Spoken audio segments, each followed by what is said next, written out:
This declaration allows folks, at the request, this is at the request of the governor, the declaration allows folks who have been impacted to get immediate cash assistance to cover things like everything from groceries to baby formula to prescriptions, because as you've seen and you reported, a lot of these places are burned to the ground. There's not a single thing left in their homes. And so if they contact disasterassistance.gov, anybody who's lost everything or anything of consequence, disasterassistance.gov or 1-800-2, I beg your pardon, 1-800-621-3362.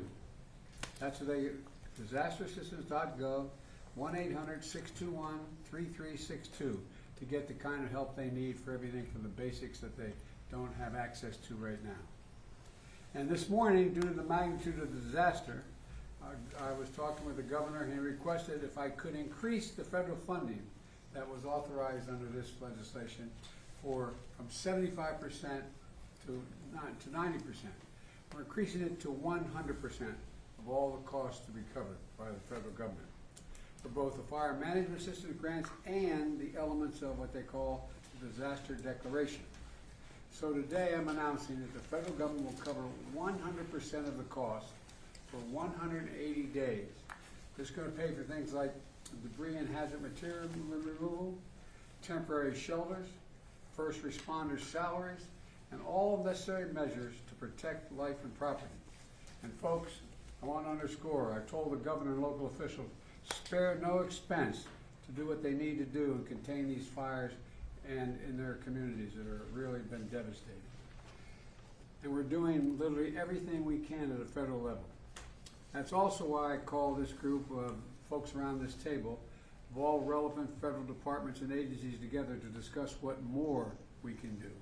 And some of the folks are on the screen as well. Before we begin things, here's an update on where things stand right now. First, we're focused on helping contain these fires. Over the last 24 hours, the United States Forest Service, working with state and local responders, has suppressed over 50 fire starts. And the fire in the Hollywood Hills has been contained by brave firefighters risking their lives. Right now, 3 major fires are still burning in the Pacific Palisades, in Pasadena, and in Sylmar. I want to be clear. What I know from talking to the governor, that there are concerns out there that there's also been a water shortage. The fact is, the utilities understandably shut off power because they're worried the lines that they carry the energy were going to be blown down and spark additional fires. But the Cal Fire, when they did that, it cut off the ability to generate pumping the water. That's what caused the lack of water in these hydrants. And so Cal Fire is bringing in generators to get these pumps up and working again so that there's no longer a shortage of water coming out of these hydrants. I'm also surging all federal resources possible to Southern California, including 400 additional federal firefighters, over 30 firefighting helicopters and planes, federally supplied, firefighting planes and helicopters, and 8 Department of Defense C-130s that are equipped to suppress wildfires. Today, the Secretary of Defense also authorized 500 wildfire ground clearing personnel from the Defense Department. And I've directed the department to continue working with Governor Newsom to identify additional resources that can be provided for public safety and security. And we've secured additional firefighters and firefighting aircraft from our ally in Canada as well. I also want everyone in Southern California to know we're going to keep at it. We're sticking with this. We expect there may be a temporary break in the winds, but in some areas the winds are likely to continue well into next week. And so we're going to continue to sending everything, literally, every resource we can find that's appropriate to help the governor and the first responders. Second, we're focused on helping people who have been displaced or in many cases lost everything. You reported on, you've seen the homes just burned to the ground, whole areas burned to the ground, large areas. They've been displaced and they've lost everything. As I said, since the fire started, FEMA has been working with the state to help residents get shelter, groceries, prescription, and other critical goods like baby formula. We're also sent FEMA Director Criswell to Los Angeles to manage our response on the ground. She was supposed to be on this call, but we have the deputy here because she is out in the field with the governor right now, surveying what's going on. Let me close with a message to the people of Southern California. We are with you. We're not going anywhere. To the firefighters and first responders, you are heroes. Many of these firefighters are out there risking their lives and some, well, I won't go beyond that, but risking their lives, and while their own homes are in danger, their families are in danger. To the firefighters and first responders, you really are, it's not hyperbole, you're heroes. You're genuinely heroes. And the worst, this is the most widespread, devastating fire in California's history. It's amazing. And there's nobody understands it better than the press has been covering this on a minute-to-minute basis. And you literally have to run into the flames, these firefighters. You know, that old expression, God made man, then he made a few firefighters. Who runs in the flames? You know, in doing so, you're leaving your own families and who may be in harm's way as well. So we owe you. And we're going to make sure that you get every resource you need, every possible resource you need. You know, to the families who have been impacted by this disaster, you're living through a nightmare, I know. And I promise you, we're going to help you get through this and eventually recover and rebuild. I'm going to turn it over now to the Vice President before we go on to the folks in the various cabinet positions as well as agencies that control these issues. Madam Vice President, I know you're directly affected, so you fire away. No pun intended. Indeed. Thank you, Mr. President, and also for the work that everyone around this table has been doing with the appropriate sense of urgency, because this is an urgent matter. What we have seen in California, and in particular in Southern California, is apocalyptic in terms of the nature of it and the unprecedented nature of it as well. And what we are seeing is a situation that is extremely dynamic. It is very much in play, and to some degree unpredictable, because we are literally waiting to see which way the wind blows. And I cannot praise enough the local leaders, most of whom I have talked with, and in particular our firefighters, who, as the President has said, they are working around the clock. They are working 12-hour, even longer shifts, and they are doing it with a sense of optimism, but also with an understanding of how serious this moment is and how important their work is to real lives and real people. Thousands of families have been displaced. Many of those families with young children with nowhere to go.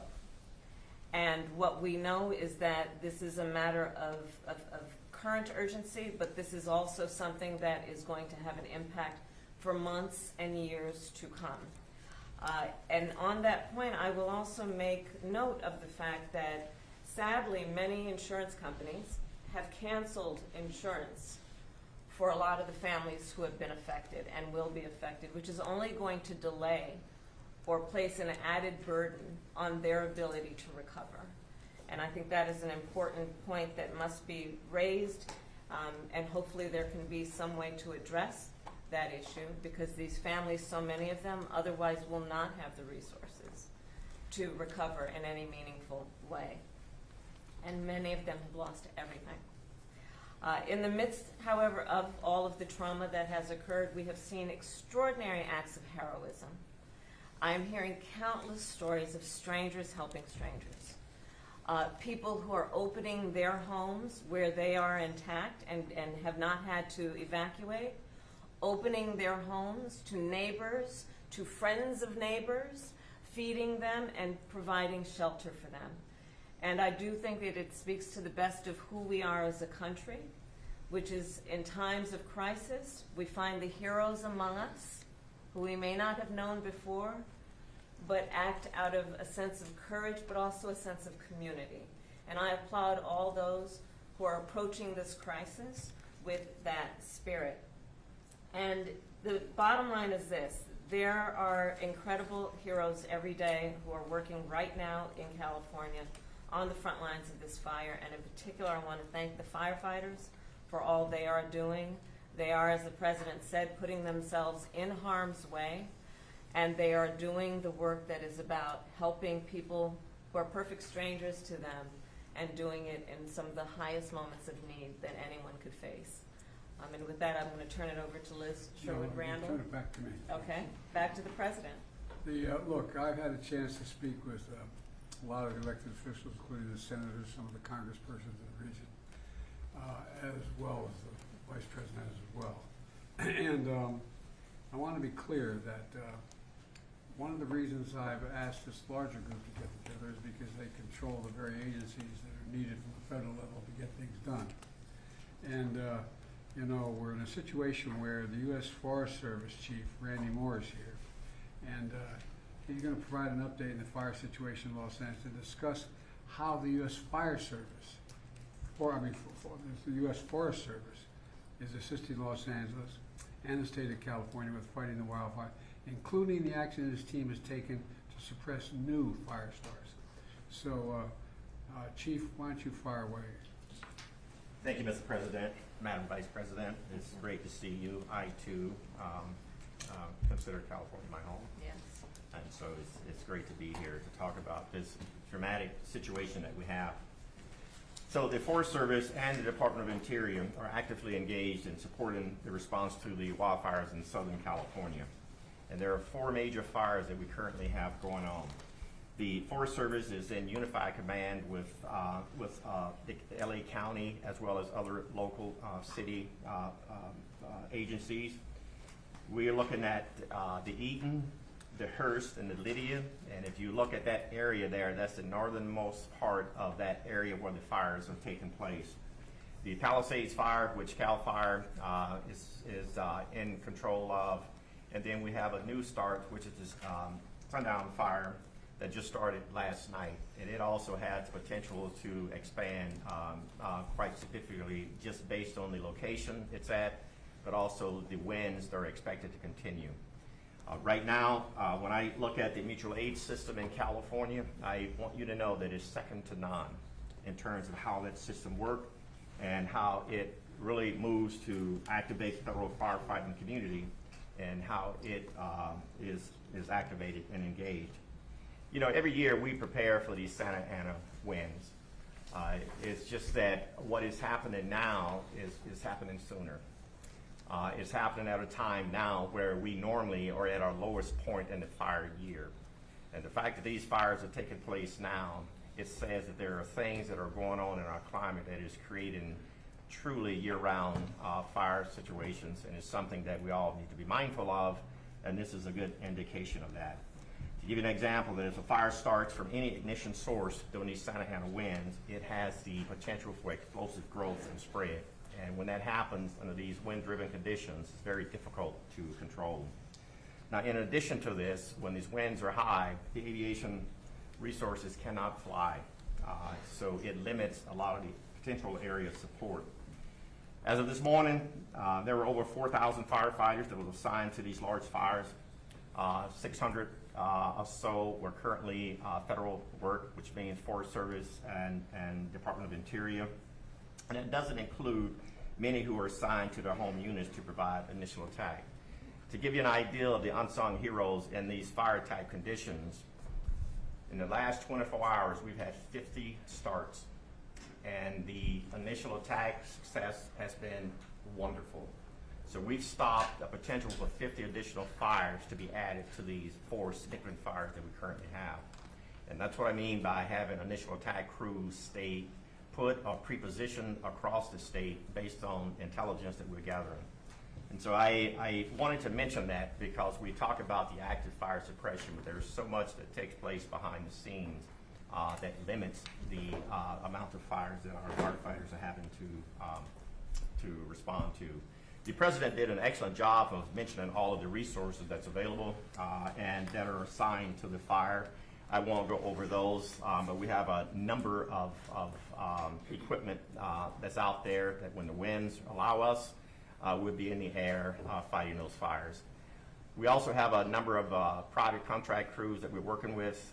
We're working wonderfully with the state, county, and other federal firefighters, also the tribal firefighters as well in the communities. And we're looking at these maps, which we call the Modular Area Firefighting System Air Tanker. There's 8 of them. And there were, like I said, this time of the year, we're not ready for that. But within the next 24 to 48 hours, we'll have all 8 that's available for assistance. These aircrafts require lead planes to lead them into these fires. And so we're having to go through that whole process and ramp up really quick to get the inspections in, the check rides, so that these are qualified and are able to go. We're also working with our Canadian partners to mobilize 2 CL-415. These are water scoopers.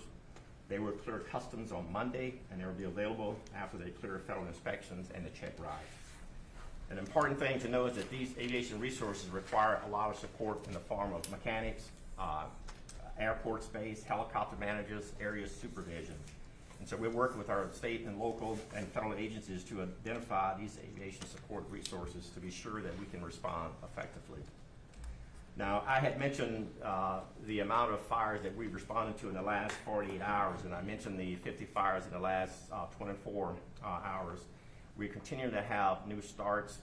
We're continuing to monitor the types of activities.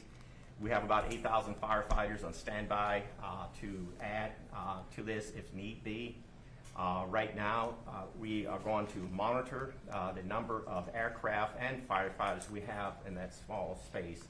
Because as you can imagine, there's only so much you can put in a space before you create other challenges there. The airspace in that area is pretty tight. You have commercial airports and others in that area. You also, unfortunately, have drones in the air, which is a concern to our pilots and to the safety of the aircraft, and so we have to be mindful of that. I only bring it up to let you know that this is not a very easy environment to operate within.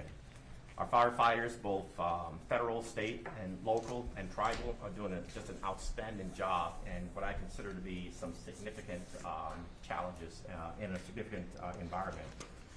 I think, as I look at some of the questions that you may tend to ask, it's typical that the causes of fires isn't known immediately because resources are really focused on response.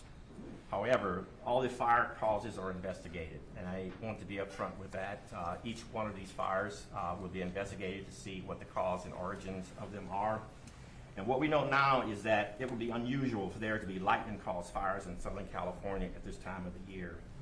Fire investigations are the responsibility of the jurisdiction on where the fire starts, and we're ready to assist with this if and when needed.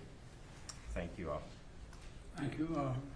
Randy, tell me about the conditions that we're dealing with on the ground. What's most concerning for you? Most concerning right now is the wind, because the wind is limiting our ability to put aircraft in the air. Aircraft will not put that fire out, but it gives our firefighters, our boots on the ground, a really good opportunity to put the fire out with a little help from retardant and water drops. With these Santa Ana winds, what's interesting about this part of California, these Santa Ana winds comes off the ocean usually in the mornings, and then you have the sundowner winds in the afternoon pushing the wind back the other way. And so while you're fighting to stop the fire this way in the morning, you're also fighting to stop the fire from coming back at you in the afternoon. The sundowner winds are not significant as we speak, but those are the challenges we have in that part of California.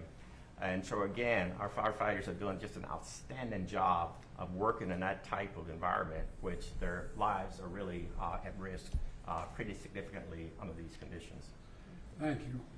I told you Administrator Griswold is off with the governor, and I was inspecting some of these areas. So we have Bob Fenton. Bob, can you hear me? Hello, Bob. Sir, Mr. President, I hear you. Fire away. You What hear do me, you got? sir? I'm there. So the administrator is with, right now, the governor, the mayor of LA, county, local officials, getting a briefing on the fire to really understand what the needs are as we move forward, not only with regard to the firefight, which Chief Moore was talking about, but also to regard to support the population displaced. Over 360,000 under mandatory evacuations, hundreds of thousands more with warnings. And so what we're doing now is ensuring that that we're able to provide any support to provide mass care to individuals, any assistance for the sheltering, any assistance for feeding, and then through the programs that we provide through our individual assistance that you authorize through the declaration, we're able to assist individuals with funding to offset their hotel costs. So applying to FEMA on the 1-800-621-3362 number is important, or disasterassistance.gov. We're sending teams out to the shelters. We know that there will be a huge need after fires for mental health specialists, and working with HHS on providing that.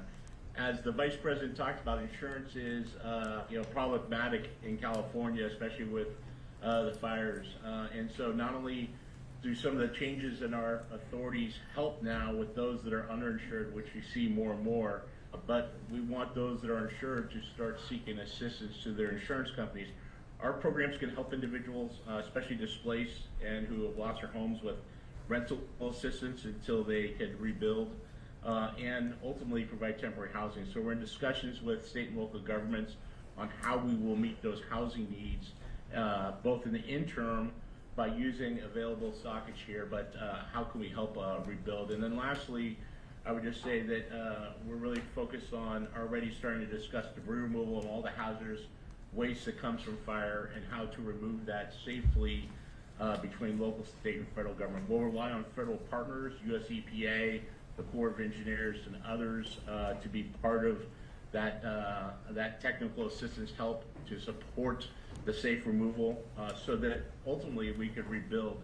And one of the things that we will start doing in the next couple of days is starting that discussion on how do we rebuild, and not only rebuild, but rebuild more resilient and bring together state, local, federal agencies to start that discussion in the weeks to months ahead.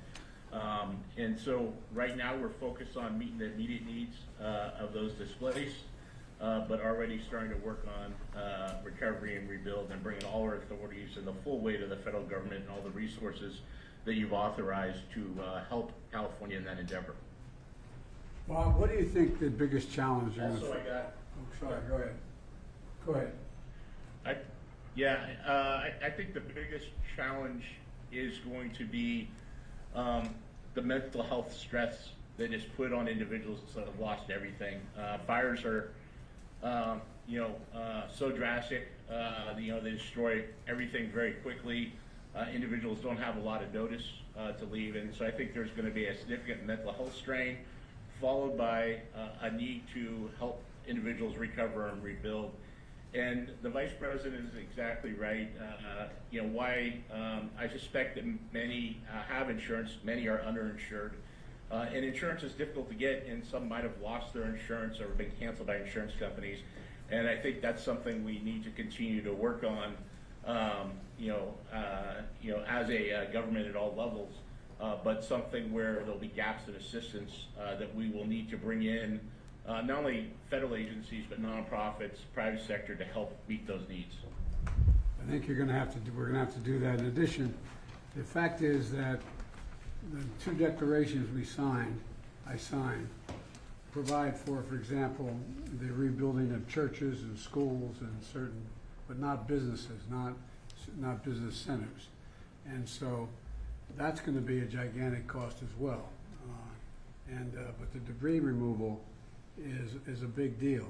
And that's gonna take a long time, isn't it? Yeah, it will take some time to remove the debris. In California, unfortunately, we've had a lot of experience with fighting fires and removing debris. And so it will take months to a year. This is a very widespread with significant damage to infrastructure.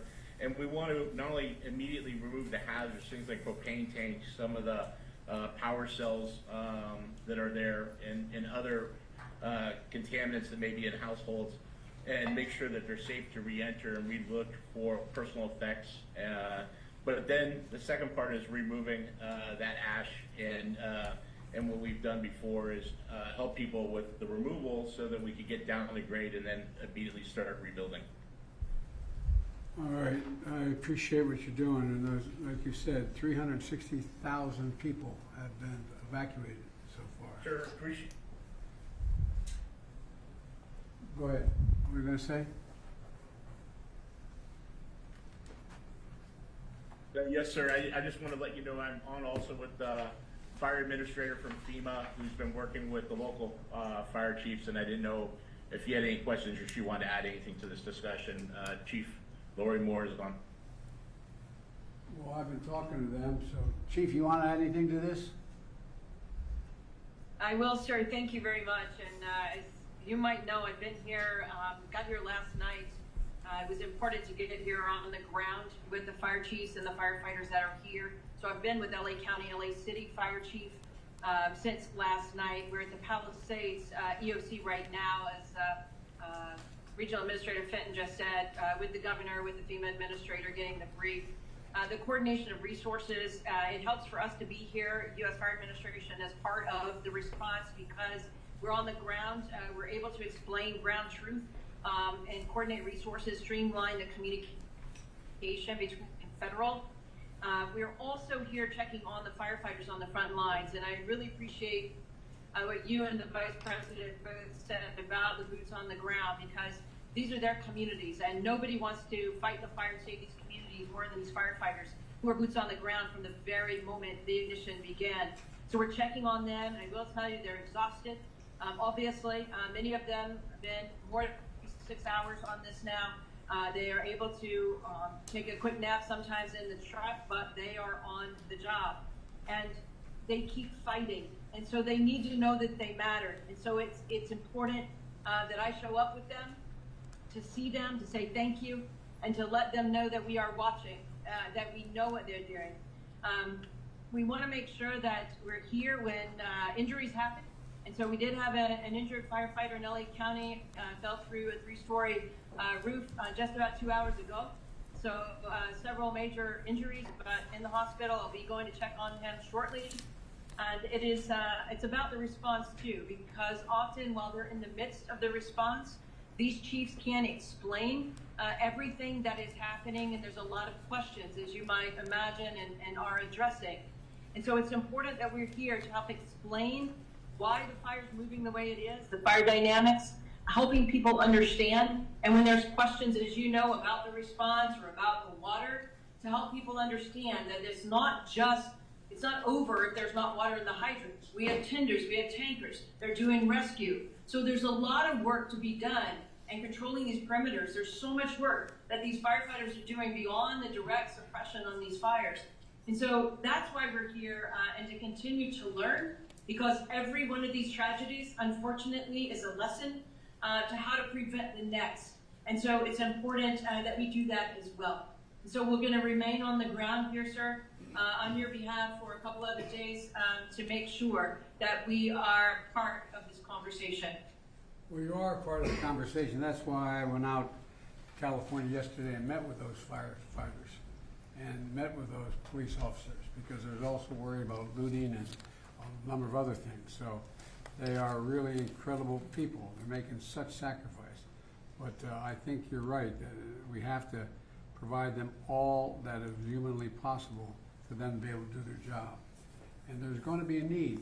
I want to say it again, and we all know it around this table, there's a need for some help in terms of the psyche of these folks. There's going to be real problems regarding to the mental health issues, and we got to make sure we're prepared to deal with it. All right, now Deputy Secretary of Defense Kate Hicks.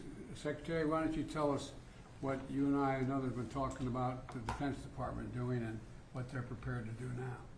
Thank you, Mr. President. Oh, Madam I'm Vice looking President. at I'm right here. the screen, No I know. worries. Yeah, that surprised you. Yeah. We are very much leaning in here at the Defense Department. We, of course, are always looking for how we can support state and local partners and, of course, our interagency partners in the federal sector that you've already heard from.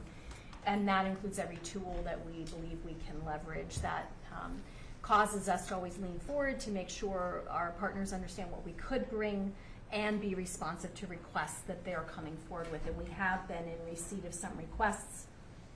I will turn, with your permission in a moment, to Chairman Brown, and then we also have on the screen with us the NORTHCOM Commander, General Guillot, who is our focal point for responses here in the United States homeland. Secretary Austin this morning out in Germany already in his opening remarks for the final Ukraine Defense Contact Group spoke explicitly to our intent and efforts underway now to provide search support. And so I just want to emphasize it's so important to us that he's put that front and center even while he's concluding this important work overseas. You had mentioned some of the efforts we already have underway. We are ready, as I said, to engage with our partners on further efforts. With your permission, I'll turn to Chairman Brown. Please. Mr. Chairman. Mr. President, Madam Vice President, as you highlighted, we do have 500 personnel already identified to be able to support. Not so much in firefighting, because it takes some 10 days of training that would be required, and we don't want to pull firefighters away from that, but they can also support with rock clearance capabilities, commodity distribution. We talked about the airlift with their helicopters. There's 10 U.S. Navy helicopters as well as 10 Guard helicopters. The winds have been challenging to get them airborne. They can also help with the ground search and rescue, incident response, awareness, and the medical support. Those Marines will be in place in the next 24 to 48 hours. The California National Guard also has, by tomorrow, they'll have about 1,000 service members that will be available to be able to support as well. About 250 of those actually have some firefighting capability, and they can be trained in the next 24 to 48 hours to also support firefighting. As was mentioned, the C-130s with the modular aerial firefighting system, 2 of those are already Explain channel. what that means to the average listener. Yeah, so what it is, it's a C-130 that's modified. It has a system that's put in a modular system that's put into the back of the C-130, and so it's able to push out either water or the slurry retardant associated with. And as was highlighted, they are usually prepared to do this during the firefighting season. This is several months prior to when they would typically do this. And so there's 2 C-130s that are already at Channel Island. They're in just northwest of Los Angeles. The other 6 will be there within the next 24 hours or so. The first flight will start tomorrow, and then they will continue to be prepared to be able to support. We're also looking at surrounding bases that may have ability to bed down any displaced personnel or families. We've got about 1,000 beds that have been identified at either Edwards, March, or Fort Irwin there in California. In addition, we're using March Reserve Base as a incident response area and getting that set up. Mr. President, last thing I would say is what I've, and before I turn to General Guillot, what we really try to do is identify things that we know we could lean forward on before there's even an ask. We want to make sure we cut down the timeline to get provided capability. We also want to make sure, and I know that General Guillot is communicating that with Ms. Griswold from FEMA, so that we want to make sure we, as I say, provide an a la carte menu of all the things we have available. So even if they don't have time to think about it, we're already looking ahead. Last thing I would say is when I met this afternoon with my staff, the thing we also talked about is there's an immediate response, but there's also, as was highlighted, the longer term response of things that we'd have to be able to look at in recovery. And so we're already thinking ahead of what options DOD may be able to provide to support. Bidding your questions, and then I can turn You to guys have General. been immediately responsive. Thank you. I mean, you're right on top of things. But let's turn to General. Good afternoon, Mr. President, and thank you, Chairman. NORTHCOM, on behalf of the Department of Defense, is aggressively taking action to deliver capabilities to California as soon as they are requested. So in addition to the aircraft and ground forces and the installation support that President Biden and Chairman Brown mentioned, we've identified other capabilities such as helicopter support, search and rescue, both from the ground or from the air, commodity distribution, route clearance, and medical capabilities that we've postured and have leaned forward to make sure that they're able to deploy to California and operate just as quickly as they are requested. And to do that, we're cooperating very closely with FEMA, with the state of California, and the National Guard Bureau to deliver the right capabilities at the right time for the women and men of California. Well, the Defense Department, I gotta say, stepped up immediately. I didn't even, matter of fact, I got a call what you need before I even asked. So thank you all. And you have incredible capacity and capabilities, and just getting them in place as quickly as possible is the most important thing. You're doing that right now. So I think you're gonna see an awful lot of help coming based on what you want to do, what you can do, and the entire department is surging capacities, in my understanding, including the aerial equipment to fight these fires. So, thank you very much. Now, I'd like to speak to our Department of Energy Secretary Jennifer Granholm. She will brief us on power outages and initial assessments of impacts on the power grid in Los Angeles area. And Madam Secretary, it's all yours, wherever you are. We're looking to see if she's still on the screen. She had to board a plane, so if she has had to board, the Deputy Secretary, Dave Turk, is sitting at the end of the table. It looks like she is on It her looks like she plane, had to so get on her I'll, plane. It's all you, Yes. now, fire away. I'll give the She update, was Mr. waiting at the President. gate, yeah. And she's on the way, Mr. President, to Puerto Rico again on official visit, given the island-wide blackout there, and Yeah. doing everything we can to help on that front per your guidance and the Vice President's direction as well. And of course, again, per your guidance, we're doing everything we can to help, working with partners, including our utility partners, but also other federal partners as well. As of just coming into this meeting, there's about a little over 400,000 customer outages in California. Important to note that these are both actual outages, power that's actually been disrupted because of the fire, but also proactive shut-offs, just as you mentioned as well, to prevent fire ignition and the spread of fire.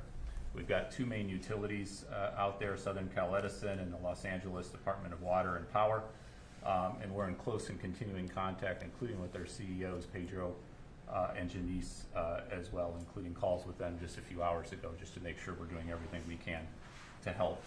We're coordinating with those utilities and with utilities literally across the country to make sure that we've got all the capabilities that we have in the federal government, but our utility partners to provide that.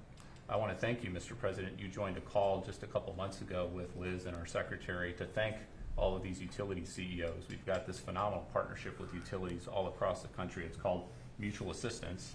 And if any utility in any one region needs help, all the other utilities, and we last unleashed this phenomenal partnership to bring 40,000 utility workers to Florida, North Carolina, South Carolina, the affected regions with the two hurricanes back to back, and everybody. Continue to talk to me. I've been deployed so many places. Well, having been with the utilities out, we were all in Colorado for this meeting. They just appreciated you taking the time to thank them for their personal leadership, and it's the utility CEOs themselves who make the time for these calls going forward. We're working closely with all the utilities. We're also in continuing contact with the transmission operators. The disruption has really been at the distribution level, at the local level, but we want to make sure there's not broader outages and broader concerns. As of now, we're not seeing any issues with stability of the broader transmission system, either in the region or across California or more broadly. So that's a good news part of where we're at now, of course. We're working with the utilities trying to restore power to customers as quickly as we're able, but full restoration, of course, is going to take some time here. In particular, the comprehensive damage assessment will take time and can't begin until it's safe for crews to get in there and actually do the assessments and do the work. So we're working, Madam Vice President, as you said at the outset, with a real sense of urgency here, but also with a sense of we'll do whatever we can over the long haul to do right by our responsibilities. David, one of the things that everybody's mentioned so far is the mental stress it's going to cause for average Americans who are caught in the middle of all this. And one of the things that, it's not, these aren't everyday, no matter how well educated one is, they're not always certain how power is transmitted, why it's transmitted the way it is, and so on. Could you explain to the folks here, the public is listening, what the impact on some of the utilities have had on the ability to generate the pumping of water? Because there's a lot of accusations going around that it's because that local leadership didn't care. I mean, explain how this works and why it makes sense what's happening. So this is an issue, actually, Secretary Granholm was on the phone with the CEO of Southern Cal Edison to talk exactly about this and make sure we were doing everything we can on that front.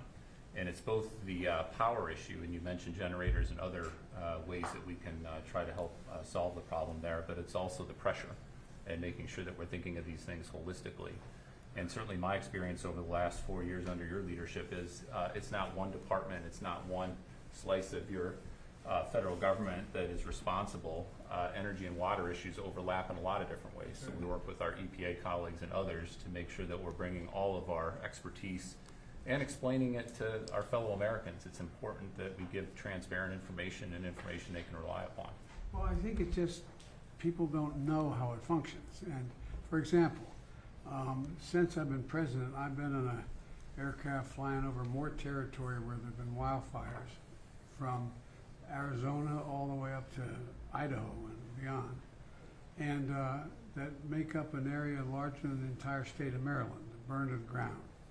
And one of the problems has been that people don't understand that when these high winds occur, what happens is, or when these storms occur, these utility poles, these whole, those big lines, you see where all the lines are on, they fall to the ground in the middle of the forest. It's not just about raking the leaves under the trees, it's about the fires that causes. And so utilities have to shut down the ability to continue to transmit on those lines. And the consequence of that, I don't think most people think, no matter how well educated they are, unless they're in the area, that there's a direct correlation between the utility company and the ability to pump water out of a hydrant.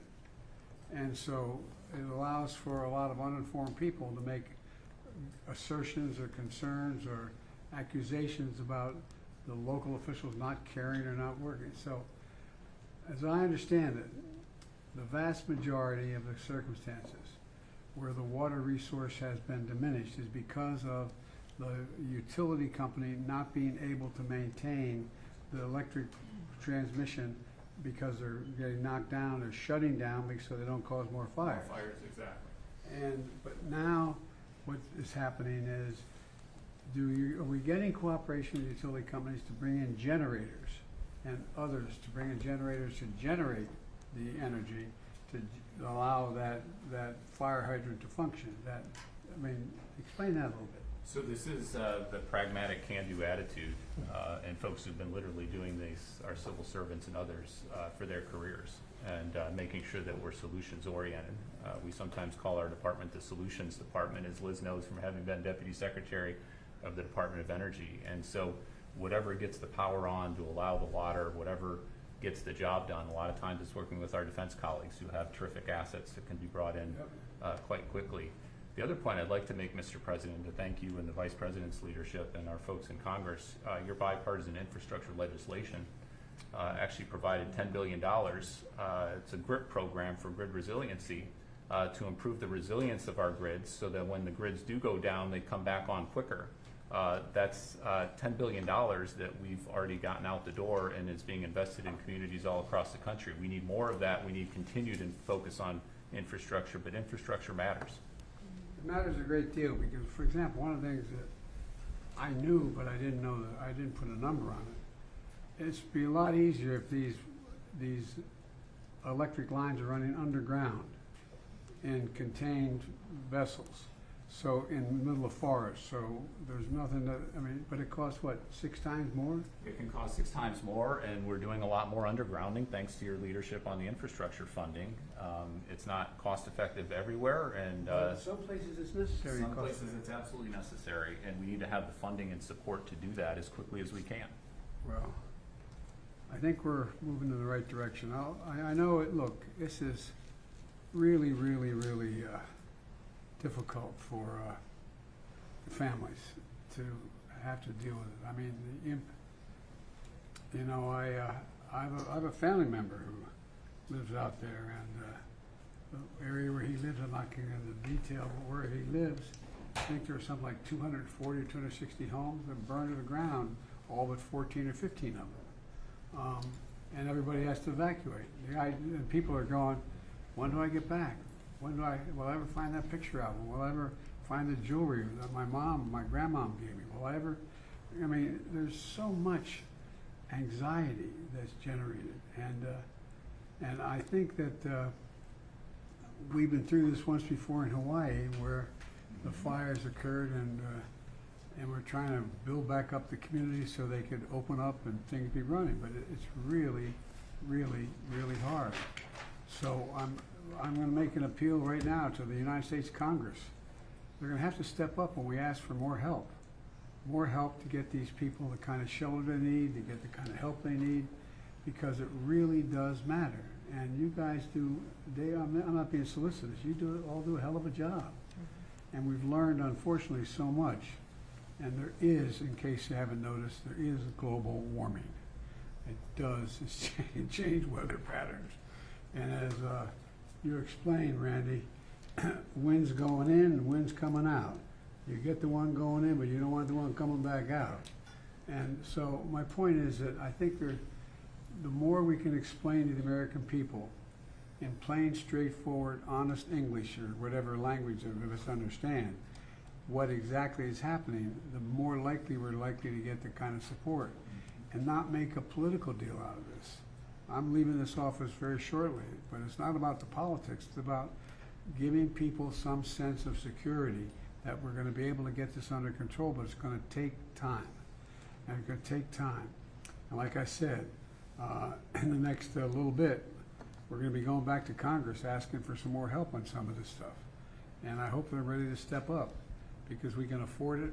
And like I said, we have a little infrastructure bill that's over $1 trillion. It's going to be able to help a little bit. We have done a lot in terms of what we're going to do in terms of providing for this rebuilding of communities. And so I think the most important thing we have to do, those of us sitting around this table and on the screen, is explain in simple, straightforward language what the capacity we have is, how we're using that capacity, and what capacity we don't have that we need. And in order to keep things from just all these, in crisis, rumors and fear spread very quickly. And the most important thing is let's just bring this down in an area, be honest with people, what's at stake, but be straightforward with them. What can be done and how we're going to get it done. So I thank you all very much. I'm proud of the job you're all doing, and I'm, quite frankly, proud of the job the local officials in California are doing. I've spent a lot of time with the governor and the mayor of Los Angeles and others. You know, they're doing everything that we ask of them and beyond. And so we're stepping up as best we can. Any of my colleagues around the table or on the screen want to add anything before we close this out? Well, as the Californian at the table, thank you for all of the leadership that everyone here has provided, starting with our president. We are beyond the point of calling it fire season. Yeah, that's right. We really, and we're seeing this around the country, that whereas years before we would talk about a particular season of extreme weather, we are seeing that it doesn't matter what month of the year, we should be ready. The work that our administration has done in particular on the issue of infrastructure, together with the Inflation Reduction Act and the attention we are paying to the climate crisis, is so important, because we have got to invest as a country in adaptation, and we have to invest in resilience. And that is about homeowners, that is about families, that is about cities and local governments, state governments, and we have to adapt to this changing climate. For example, fire hydrants are pretty much built to deal with an individual house fire, not with a wildfire that is taking on entire residential communities, where these homes are providing the fuel for that fire to grow. We have to put more resources into our fire departments and firefighters, understanding that we are asking a lot of them that traditionally they never had to do. And because of their commitment to their profession, they're attempting to rise to the moment of crisis. But we need to put more resources into those individual professionals and into the departments that sustain that work with the mission that is such an important mission in times like this. So, Mr. President, I thank you for your leadership, your foresight to understand what over these last 4 years we could do to leapfrog in front of what we know to be a changing climate to meet these types of moments. And God bless all of the people who are on the ground right now in California doing that work. I thank you for your comments, and I think I totally agree with you, which will not surprise anybody. Look, there's an expression from a famous Irish poet. He said, all's changed, changed utterly. A terrible beauty has been born. All has changed in the weather. Climate change is real, fundamentally altering, not just here, but around the world. Around the world, what's going on. And we've got to adjust to it. We've got to adjust to it. And we can. It's within our power to do it. But we've got to acknowledge it for to begin with. Just acknowledge that there's a change taking place, that we're not going to be able to legislate away. It's real. There is global warming. It's real. It's having a profound impact, and where it goes from here, I don't know, but I know one thing. We have the capacity to respond to it if we, in fact, exercise our good judgment. So thank you all very much. I appreciate it. Mr. President, do you trust that California will get the aid they need in the next administration? Beg your pardon? Do you trust that California will get the aid they need in the next administration? I'm not in a position to answer that question. I pray God they will. Do you trust Mr. President, do you have a sense of how much this is going to cost in the end? No, the truth of the matter is no one can tell you that. For example, just clearing the debris. You saw what happened when we were dealing with the hurricanes that occurred from North Carolina to Florida. The cost of the debris cleanup is gigantic, gigantic.